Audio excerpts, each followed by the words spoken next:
സഹനം നിശബ്ദനായി സ്വയം സഹനദാസനായിട്ടാണ് യശയപ്രവ ദൈവ ഇഷ്ടം നിറവേറ്റി എന്നതാണ് പ്രധാന ആചാര്യനുമായി മാറ്റുന്നത്. അതുവഴി യോഹന്നാനിലെ ക്രിസ്തുവിന്റെ പിതാവ് ചരിത്രമാണ് നാം വായിച്ചു നോക്കുക.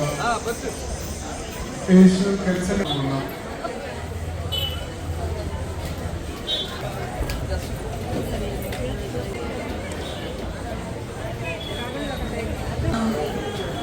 എന്റെ ദാസന് ശ്രേഷ്ഠന്റേതല്ല, അവൻ അനേക ജനതകളെ പരിഭ്രാന്തരാക്കും.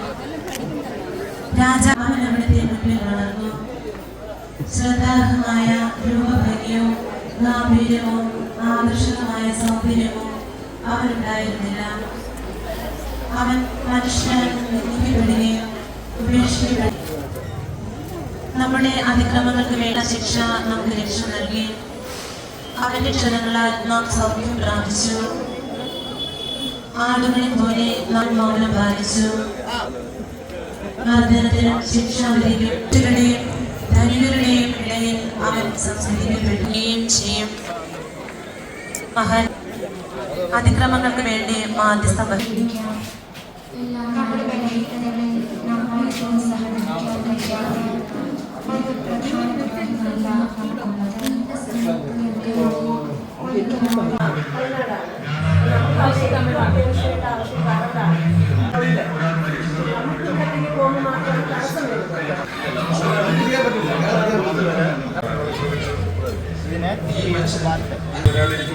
സൂചിപ്പിച്ചുകൊണ്ട് യേശു പറഞ്ഞ വചനം പൂർത്തിയാക്കാൻ രാജാവാണ്. യേശു പ്രതികരിച്ചു, നീ സ്വയമേറ്റ പറയുന്നതോ അതോ മറ്റുള്ളവർ എന്നെ പറ്റി നിന്നോട് പറഞ്ഞതോ?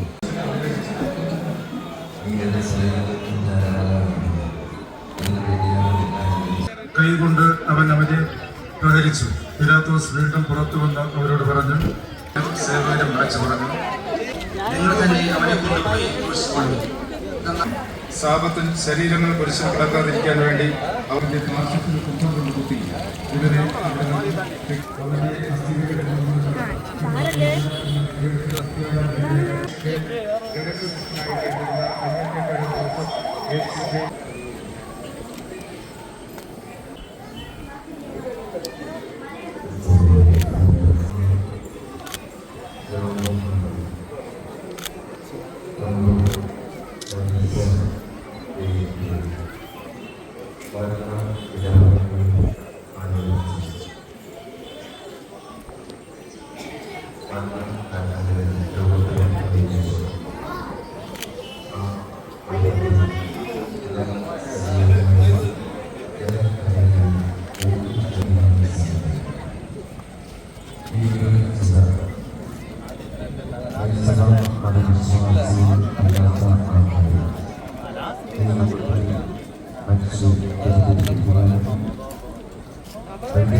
தெரியுதா?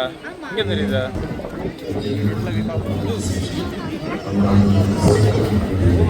போமா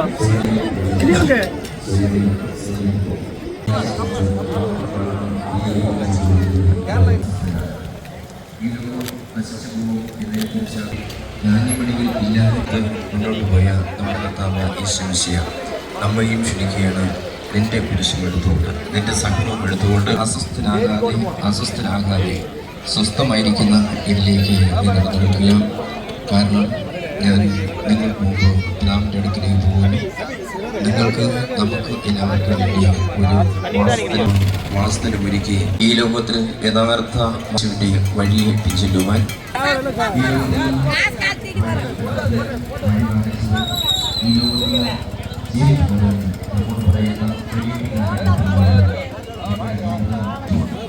നമ്മുടെ കർത്താവ് ഈ